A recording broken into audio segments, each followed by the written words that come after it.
De quoi je me mêle sur rmc.fr et 01net TV. François Sorel.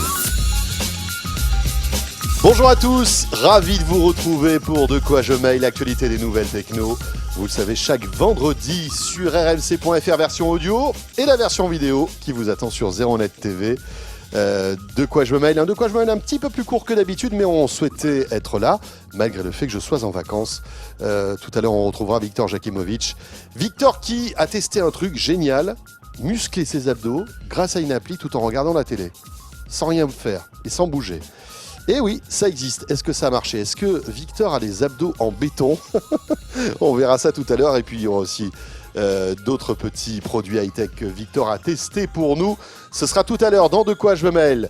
Mon Twitter CF Sorel bien sûr, la page Facebook de quoi je me mêle qui vous attend. N'hésitez pas à cliquer sur j'aime. Et en ce vendredi 4 mars, je vous souhaite la bienvenue. De quoi je me mêle sur rmc.fr et 01net TV. Et pour commencer, donc, c'est le Club de la Presse IT, un Club de la Presse IT avec uniquement cette semaine Jean-Marie Portal. Mais on retrouvera Christophe très vite, bien sûr. Salut Jean-Marie. Bonjour François. Jean-Marie, qui vous le savez, journaliste à 01net Mag, un journal qui vous permet en ce moment de bien nettoyer votre Windows, parce que c'est vrai que c'est la période. C'est le nettoyage de printemps. C'est le nettoyage de printemps. Et on a tous remarqué que Windows, au bout d'un moment, s'encrassait, était un petit peu plus lent, c'est marrant, etc. ça n'a jamais changé. Ça. Non, ça ne change pas. Même avec Windows 10. Bon, il est assez neuf, Windows 10, ceci dit. En principe, on n'a pas trop encore besoin de le nettoyer. Voilà, et on peut très facilement nettoyer son Windows pour gagner de précieuses secondes, par exemple, quand on le démarre, etc. C'est à retrouver dans le 01net Mag de cette semaine. Mais dans ce 01net Mag, justement, en ce moment en kiosque, on peut faire le point sur la programmation. Est-ce qu'on peut soi-même devenir programmeur ? Oui, c'est tout le sujet de cet article de 4 pages. C'est « Et si vous appreniez à programmer tout seul ?» C'est la programmation, l'ingénieur informaticien. D'ailleurs, pour la petite histoire, je ne sais pas si vous vous souvenez de cette chanson « Ingénieur informaticien ». Informaticien, voilà. Ouais. On a retrouvé Michel, l'ingénieur informaticien, qui nous racontait que, bah oui, quand il a écrit cette chanson, il était lui-même en école d'ingénieur au début des années 2000.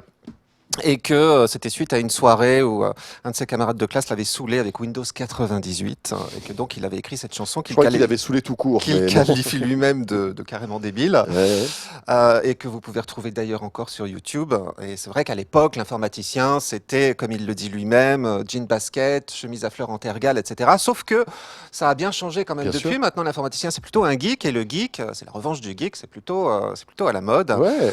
Et finalement, c'est un métier qui a gagné ses lettres de noblesse. C'est un métier qui a gagné ses lettres de noblesse. Alors l'objet de ce papier, c'est pas de vous mettre le pied à l'étrier pour devenir forcément analyste programmeur, mais simplement de dire que la programmation, ça peut faire un logiciel, ça peut être un loisir comme un autre, comme certains font des maquettes, d'autres de la philatélie, d'autres je ne sais quoi.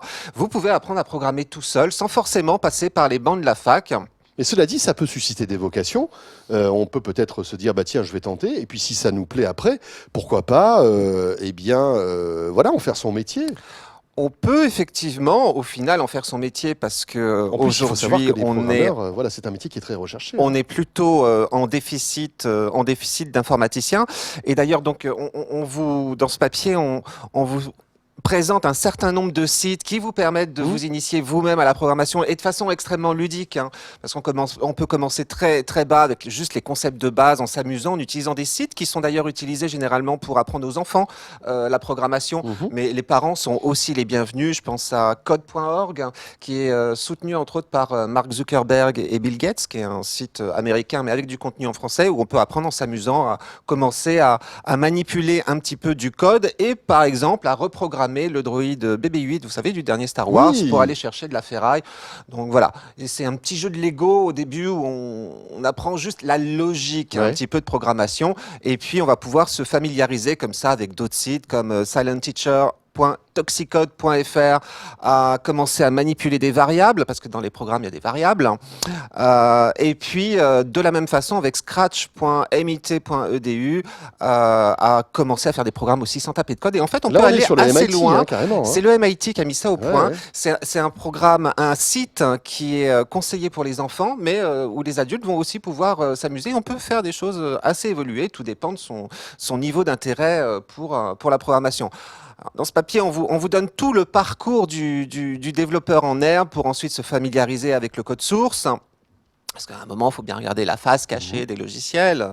Donc, de la même façon, vous avez des sites comme codecombat.com qui vous apprennent à être un petit peu moins effrayé par certaines instructions comme self.movedown, parenthèse, qui comme ça ne parle pas vraiment. Mais c'est un petit jeu, justement, on vous donne des instructions et c'est en vous servant de cette syntaxe que vous allez faire évoluer un petit personnage dans différents donjons et progresser dans le jeu. En fait, c'est de la génial. gamification de Bien sûr. l'apprentissage Et on peut de commencer la à programmation. partir de quel âge, là?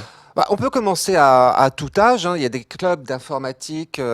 J'ai interviewé entre autres un animateur des bricodeurs. Hein, ça s'appelle. Des bricodeurs. Des bricodeurs Tiens, c'est rigolo. avec CK pour codeur, qui initie des enfants qui ont une dizaine d'années jusqu'à une quinzaine, donc l'adolescence, et qui utilisent Scratch, justement, le site du MIT, qui l'utilise avec les Lego Mindstorm pour programmer en fait les Lego Mindstorm, vous savez, c'est Lego robots, pour les programmer avec ce site et participer il y a un concours annuel, Lego Mindstorm, un concours mondial pour participer à ce concours. Donc, dizaine d'années, on peut s'y mettre, même un petit peu plus tôt si on veut. Et puis, quand on est adulte, il n'y a pas d'âge vraiment pour s'y mettre.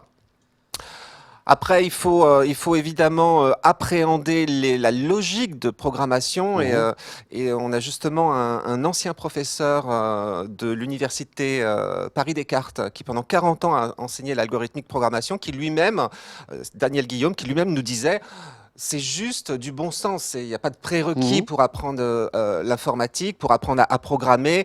On s'imagine souvent qu'il faut être plutôt bon en maths. Il me dit pas du tout. Il m'a dit, moi j'ai eu des matheux, c'était catastrophique ce qu'il faisait. Je pense qu'il faut être passionné, Lui, tout il a eu des simplement, intéressé. littéraires. Il me disait, il m'expliquait qu'il avait eu même des gens qui avaient fait des écoles d'architecture. Enfin, il faut juste s'intéresser à la Bien sûr. chose et comprendre la logique de programmation. Et vraiment, Daniel Guillaume nous disait, c'est à la portée de tout le monde.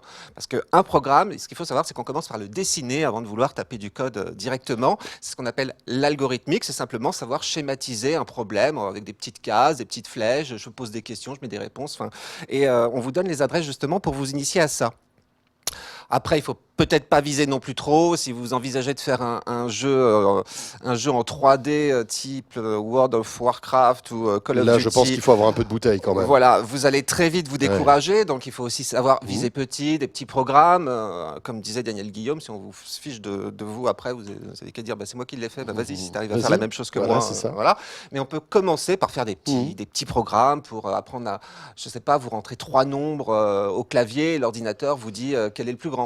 Ça paraît tout bête, mais vous commencez par des tout petites choses comme ça, puis ensuite vous pouvez faire un tic-tac-toe, vous savez, le morpion, pareil, c'est assez facile. Ou un puissance 4, des jeux en 2D assez basiques. Vous pouvez ensuite passer aux applications. Ce qu'il faut savoir, c'est que les applications, c'est pas forcément le plus facile à développer dans un premier temps. Vous pouvez créer des sites web, c'est de la programmation aussi, donc charge à vous de savoir quel est votre projet et on vous indique vers quel langage il faut vous diriger dans ce cas-là et quel langage auquel il faut vous intéresser en premier pour développer un logiciel, un jeu, un site web ou une appli mobile. Pour terminer, je dirais, comme vous le disiez François, après on peut se découvrir une vocation. Bien sûr. Et de la même façon, il n'y a pas d'âge pour devenir informaticien. On peut, programmeur, on peut se reconvertir. D'ailleurs, c'est ce que nous disait Zach Sims, le fondateur de Codecademy. Vous savez, ce site, donc justement, qui apprend le code. Qui nous disait que beaucoup de gens qui vont sur ce site ont trouvé un nouveau job grâce à eux. Donc on peut se reconvertir, d'autant plus qu'on manque actuellement de développeurs et d'administrateurs, nous disait Raphaël Roubaud, le directeur de la grande école de l'alternance d'Adecco. Alors pourquoi je vous parle d'Adecco? Parce que justement, eux, ils lancent une initiative là qui est pas inintéressante. C'est la grande école de l'alternance. C'est en partenariat avec Microsoft. Dans les 3 ans qui viennent, ils vont former des gens en alternance, en entreprise directement. Donc c'est une école un peu virtuelle, on va dire, à la programmation. Et ceux que vous soyez déjà informaticien un petit peu sur le retour, vous avez besoin de vous remettre un petit peu à jour, ou pas informaticien du tout. Vous n'y connaissez rien à la programmation, vous avez envie de vous y mettre, et ben vous pouvez, grâce à Adecco et Microsoft, ça va commencer à partir de juin, et ce sera des sessions régulières. Hein, c'est une grande école, mais c'est pas comme c'est pas une rentrée régulière, donc on peut se raccrocher au wagon un petit peu au fil de l'eau. Et puis faire autre chose parallèlement. Voilà, vous formez en entreprise. Et en plus, leur ambition, c'est que 100% des alternants, à la fin, trouvent soit embauchés, soit dans l'entreprise où ils ont fait leur stage en alternance, soit chez en fait, un autre partenaire d'Adecco. Voilà, et puis bon, alors bien sûr, on pourrait citer l'école 42, qui permet à plein d'étudiants de programmer, de devenir codeurs. Et puis il y a aussi Samsung qui a lancé son école il y a quelques années de cela. Alors ils prennent pas beaucoup d'élèves, mais notamment pour tous ceux qui sont en échec scolaire, parce que le but de cette école de Samsung, c'est de prendre uniquement des élèves qui ont échoué au bac. Et après, voilà, ils sont accompagnés pendant et vous avez plusieurs aussi mois. Simplo, par exemple, aussi. Alors, ce qu'il faut savoir, c'est que justement, la grande école de l'alternance travaille avec des établissements d'enseignement privé. Donc, vous allez peut-être retrouver certaines écoles qu'on vient de citer dans le lot qui vont vous former. Et dernier petit point sur lequel j'insiste, 01net Magazine est le premier magazine à vous dévoiler en exclusivité l'adresse pour commencer à laisser remplir un petit formulaire et être tenu averti de l'ouverture de l'école de l'alternance. Alors ça, c'est à découvrir dans le magazine. Nickel. Et c'est dans le 01net Mag actuellement en kiosque. Merci beaucoup Jean-Marie. Merci François. Jean-Marie Portal, donc journaliste à 01net Mag. Vous restez avec nous. Dans un instant, c'est Victor Jakivovic qui nous rejoint. Il a testé une ceinture pour se muscler les abdos et que vous pilotez depuis votre smartphone.